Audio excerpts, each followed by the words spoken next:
Hello every one welcome back. അപ്പോൾ ഇന്ന് ഞാൻ റംസാനിലെ 22ാമത്തെ ദിവസത്തെ നോമ്പിൻ്റെ വ്ളോഗായിട്ടാണ് വന്നിട്ടുള്ളത്. സത്യം പറഞ്ഞാൽ അപാര മടി പിടിച്ചുകൊണ്ടാണ് വ്ളോഗ്സ് ഒന്നും എഡിറ്റ് ചെയ്തിട്ട് അപ്ലോഡ് ആക്കാൻ പറ്റാതിരുന്നത്. നല്ല മടി എന്താണെന്നറിയില്ല. വീഡിയോസ് എടുത്ത് വെച്ചിട്ടുണ്ടായിരുന്നു, പക്ഷേ എഡിറ്റ് ചെയ്യാനുള്ളൊരു മോഡ് ഉണ്ടായിരുന്നില്ല. ഷോർട്സ് അപ്ലോഡ് ചെയ്യുന്നുണ്ടായിരുന്നു.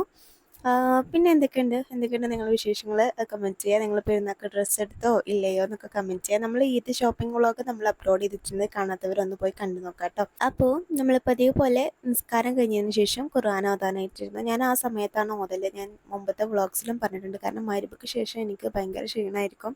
അപ്പോൾ കഴിയുമെങ്കിൽ ആ സമയത്ത് ഓതലുള്ളൂ കേട്ടോ. പുറത്തേക്ക് ഇറങ്ങി നോക്കിയപ്പോൾ അപാര വെയിലാണ്. പാലക്കാട് ജില്ലയിലെ ചൂട് എന്ന് പറഞ്ഞാൽ അതികഠിനമാണ്. എല്ലാവരും ഇപ്പോൾ അത് അനുഭവിച്ചുകൊണ്ടിരിക്കുകയാണ് അല്ലേ.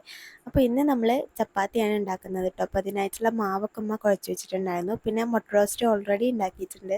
അപ്പോൾ ഇന്ന് സ്നാക്സ് ആയിട്ട് ഞാൻ മുളക് ബജി ഉണ്ടാക്കാമെന്ന് വിചാരിച്ചിട്ടോ. ഫസ്റ്റ് ടൈമാണ് ഞാൻ ഉണ്ടാക്കുന്നത്. പൊതുവേ ഞാൻ ഇങ്ങനത്തെ ഐറ്റംസ് ഒന്നും ഉണ്ടാക്കലില്ല. മുൻപ് നമ്മൾ മുട്ടബജി ഉണ്ടാക്കിയ വീഡിയോ നിങ്ങൾ കണ്ടിട്ടുണ്ടാവും. മാവ് അട്ടർ ഫ്ലോപ്പ് ആയതുകൊണ്ട് തന്നെ മുട്ടബജി നേരെ കറക്റ്റായിട്ട് വെന്ത് കിട്ടിയിട്ടൊന്നും ഉണ്ടായിരുന്നില്ല. സോ ഇന്നും അതേ സംഭവങ്ങൾ, പൊടികളൊക്കെ അത് തന്നെയാണ് ഇടുന്നത്. എന്നിട്ട് നമ്മൾ മുളക് ബജി ആയിട്ട് ഉണ്ടാക്കുന്നതെന്ന് മാത്രം. അപ്പോൾ അതിനായിട്ട് ഞാൻ ഫസ്റ്റ് കടലമാവ് ഇട്ടു, പിന്നെ കുറച്ച് അരിപ്പൊടി, പിന്നെ മുളക് പൊടി, അപ്പസോഡ, പിന്നെ കായപ്പൊടി, പിന്നെ ഉപ്പും കൂടിയിട്ട് നമ്മൾ ജസ്റ്റ് ഇങ്ങനെ മിക്സ് ആക്കി എടുക്കുക. പിന്നെ അതിലേക്ക് ആവശ്യത്തിന് വെള്ളം ഒഴിച്ചിട്ട് നന്നായിട്ട് മിക്സ് ചെയ്യാം കേട്ടോ. അപ്പോൾ ഈ ഒരു ബാറ്റർ നമുക്ക് അത്യാവശ്യം തിക്കായിട്ട് തന്നെ വേണം, കാരണം ലൂസായാലും നമ്മൾ മുളകയിൽ മുക്കിയെടുക്കുമ്പോൾ അതിൽ പറ്റി പിടിക്കില്ല. അപ്പോൾ ഞാൻ ഈ ഒരു കാണിച്ചു തരുന്ന ഇത്ര ഒരു കട്ടി വേണം കേട്ടോ മാവിന്. ഇത് ഫ്ലോപ്പ് ഒന്നല്ല, ഇത് അടിപൊളിയായിട്ട് നമുക്ക് മുളക് വെച്ച് റെഡി ആയിട്ട് കിട്ടിയിട്ടുണ്ട്. അതാണ് ഞാൻ ഈ ഒരു റെസിപ്പി ഷെയർ ചെയ്യുന്നത് കേട്ടോ, ഭയങ്കര കോൺഫിഡൻസ് ആയിട്ട്. പിന്നെ ഇതിലേക്ക് നമ്മൾ ഈ ഒരു ബജി മുളകാണ് ആവശ്യമുള്ളത്. അപ്പോൾ ഇത് നല്ല എരിവുണ്ടായിരുന്നു കേട്ടോ. നമ്മൾ മുളക് ബജി കഴിക്കുമ്പോഴാണ് മുളക് അസാധ്യമായ എരിവായിരുന്നു.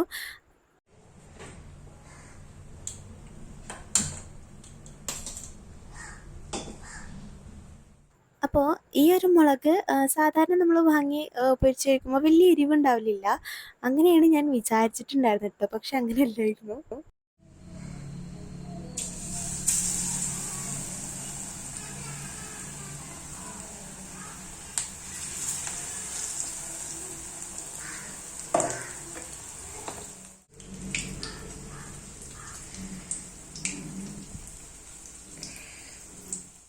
അപ്പോൾ നമ്മൾ എരിവ് പോവാൻ വേണ്ടിയിട്ട് ഞാൻ ഒരു ചാനലിൽ കണ്ടതാട്ടോ. ഷെമീസ് കിച്ചൺ എന്ന യൂട്യൂബ് ചാനലിൽ അതിൽ കണ്ടതാണ്. നമ്മൾ ആദ്യം നല്ലൊരു ചൂടുവെള്ളത്തിൽ നമ്മൾ ഈ മുളക് ഒരു മിനിറ്റ് ഇട്ട് വെക്കുക. അപ്പോൾ ആ എരിവ് പോകുമെന്നാണ് അവർ പറയുന്നത്. ഞാൻ പിന്നെ എനിക്ക് അതുകൊണ്ട് ചെയ്യേണ്ടത് വിചാരിച്ചു, മടി കാരണം ഞാനത് ചെയ്തില്ല. അതിനാലും അലാക്ക് എരിയായി. അപ്പോൾ നമ്മളിപ്പോൾ മുളകൊക്കെ ഇവിടെ പൊരിച്ച് റെഡി ആയിട്ടുണ്ട്. അടിപൊളി ടേസ്റ്റുള്ള മുളക് ബജി ആയിരുന്നു കേട്ടോ. എരിവ് ഇത്തിരി ഉണ്ടായിരുന്നുള്ളൂ. അങ്ങനെ അടുക്കളയിലെ കലാവിരുതൊക്കെ കഴിഞ്ഞിട്ട് ഞാൻ പിന്നെ നിസ്കരിക്കാനായിട്ട് നിൽക്കാൻ കേട്ടോ. മുമ്പ് നമ്മൾ ളുഹർ നിസ്കരിച്ചിട്ട് ഖുർആൻ ഓതി ഇരിക്കല്ലേന്നു. അപ്പോൾ അസർ നിസ്കരിച്ചിട്ടുണ്ടായിരുന്നില്ല, നേരെ അടുക്കളയിലേക്കല്ല പോയിട്ടുണ്ടായിരുന്നത്. അപ്പോൾ അസർ നിസ്കരിക്കാൻ സമയമായപ്പോൾ അതൊക്കെ നിസ്കാരം കഴിഞ്ഞു. പിന്നെ ഇനിയും നമുക്ക് അടുക്കളയിൽ പണികൾ ബാക്കിയുണ്ട്, കാരണം ഇന്ന് നമ്മൾ ചപ്പാത്തിയാണ് ഉണ്ടാക്കുന്നത് കേട്ടോ. മുമ്പ് മുട്ട റോസ്റ്റ് ഉണ്ടാക്കിയത് ഞാൻ കാണിച്ചല്ലോ. അപ്പോൾ ചപ്പാത്തി നമ്മൾ പണി തുടങ്ങിയിട്ടുണ്ടായിരുന്നില്ല. അപ്പോൾ ഇപ്പോൾ പരത്തിക്കൊണ്ടിരിക്കുകയാണ് കേട്ടോ. അപ്പോൾ ഓരോന്നായിട്ട് ഞാൻ ചുട്ടെടുക്കാമെന്ന് വിചാരിച്ചു. ഫസ്റ്റ് ഞാൻ കുറച്ച് ചുട്ടെടുത്തു, പിന്നെ സനു കുറച്ച് ചുട്ടെടുത്തിട്ടുണ്ടായിരുന്നു കേട്ടോ. അപ്പോൾ ഈ വീഡിയോ കാണുന്നവരെ നിങ്ങൾക്ക് ചപ്പാത്തി പരത്താനറിയെങ്കിൽ കമൻറ്റ് ചെയ്യാം കേട്ടോ. ഞാൻ ഫസ്റ്റ് പഠിക്കുന്നത് ഇതുപോലെ ചപ്പാത്തി പരത്തിയിട്ടാണ്. ഞാൻ എൻ്റെ ഏതോ ഒരു വ്ളോഗിൽ പറഞ്ഞപ്പോൾ എനിക്ക് കറക്റ്റ് ഓർമ്മയില്ല കേട്ടോ. ചപ്പാത്തി പരത്തിയിട്ടാണ് നമ്മളിങ്ങനെ വട്ടത്തിൽ പരത്താൻ പഠിക്കില്ലേ, അങ്ങനെ പഠിച്ചത്. പിന്നെയാണ് പത്തിരി മേടിച്ചിട്ടുണ്ടാകുന്നത് കേട്ടോ. ചപ്പാത്തിയാണ് ഈസി, പത്തിരി കുറച്ച് ടഫാണ് പരത്താനായിട്ട്. ചപ്പാത്തി മാവ് പോലെ അല്ലല്ലോ അതുണ്ടാവുക. അപ്പോൾ ചപ്പാത്തി ഇവിടെ ഓരോന്നായിട്ട് ചുട്ടെടുക്കാൻ, സത്യം പറഞ്ഞാൽ ഈ കുക്കിംഗ് വ്ളോഗ് ചെയ്യുന്നത് ദേഷ്യം പിടിച്ചൊരു പരിപാടിയാണ്. അപ്പോൾ ഞാൻ ഗ്യാസിൻ്റെ അവിടെ ട്രൈപോഡ് വെച്ചിട്ടാണ് കേട്ടോ ചെയ്യുന്നത്. നമ്മൾ ഗ്യാസ് ഓൺ ചെയ്തിട്ട് അതിൻ്റെ അവിടെ അടുത്തൊക്കെ വെച്ച് ചെയ്യുമ്പോൾ ഭയങ്കര ബുദ്ധിമുട്ടാണ്. എങ്കിലും ഇത് ഷൂട്ട് ചെയ്ത് കാണിച്ചല്ലേ പറ്റുള്ളൂ വിചാരിച്ചിട്ടാണ് ഞാൻ ഇതൊക്കെ ഷൂട്ട് ചെയ്യുന്നത് കേട്ടോ.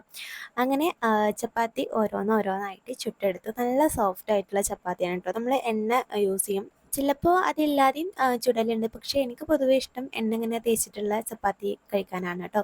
അങ്ങനെ പിന്നെ ബാങ്ക് കൊടുക്കാൻ നേരമായപ്പോൾ നമ്മളെല്ലാം ടേബിളിലേക്ക് അറേഞ്ച് ചെയ്ത് വെക്കുകയാണ്. അപ്പോൾ ഫസ്റ്റ് തന്നെ നമ്മളെ മുളക് ബജി ഞാൻ റെഡിയാക്കി വെച്ചിട്ടുണ്ട്. അത് കഴിഞ്ഞിട്ട് ഉമ്മ പഴംപൊരി ഉണ്ടാക്കിയിട്ടുണ്ടായിരുന്നു കേട്ടോ. പിന്നെ ഞാൻ 2 വ്ളോഗ്സിലായിട്ട് പഴംപൊരി ഉണ്ടാക്കുന്നത് കാണിച്ചിട്ടുണ്ട്. അതുകൊണ്ടാണ് പിന്നെ ഞാൻ ഇതിലും കൂടി ഇൻക്ലൂഡ് ആക്കി നിങ്ങളെ ബോറടിപ്പിക്കണ്ടല്ലോ വിചാരിച്ചിട്ട് അത് ചെയ്യാത്തത് കേട്ടോ. അത് കഴിഞ്ഞിട്ട് നമ്മൾ ചപ്പാത്തി എല്ലാം ചുട്ടെടുത്ത് കഴിഞ്ഞിട്ടുണ്ട്. അങ്ങനെ അത് വെച്ചു. പിന്നെ മുട്ട റോസ്റ്റ് വെച്ചിട്ടുണ്ടായിരുന്നു. ഫ്രൂട്ട്സ് ആയിട്ട് നമ്മളിന്നും ഓറഞ്ചും പച്ചമുന്തിരിയാണ് ഉണ്ടായിട്ടുണ്ടായിരുന്നത്. അങ്ങനെ അധികം കഴിക്കുന്നില്ല കേട്ടോ, കുറച്ച് കഴിക്കും. പിന്നെ ഇന്ന് നമ്മൾ സർവത്തില്ലാത്തൊരു നോമ്പ് തുറയായിരുന്നു. ഇന്ന് നാരങ്ങ വെള്ളാട്ടോ കലക്കിയിട്ടുണ്ടായിരുന്നത്. അങ്ങനെ നാരങ്ങ വെള്ളം കലക്കി അതൊക്കെ ടേബിളിൽ അറേഞ്ച് ചെയ്ത് വെച്ചു. പിന്നെ പങ്കെടുത്തു, നോമ്പ് തുറക്കുക അതൊക്കെ അല്ലേ. ഇപ്പോൾ ഐറൂസ് അടുത്തുണ്ട് കേട്ടോ. അപ്പോൾ ഇന്നത്തെ വ്ളോഗ് ഇത്രയേ ഉള്ളൂ. ഇഷ്ടപ്പെട്ടാൽ ലൈക്ക് ചെയ്യുക, ഷെയർ ചെയ്യുക, സബ്സ്ക്രൈബ് ചെയ്യുക. ടാറ്റാ.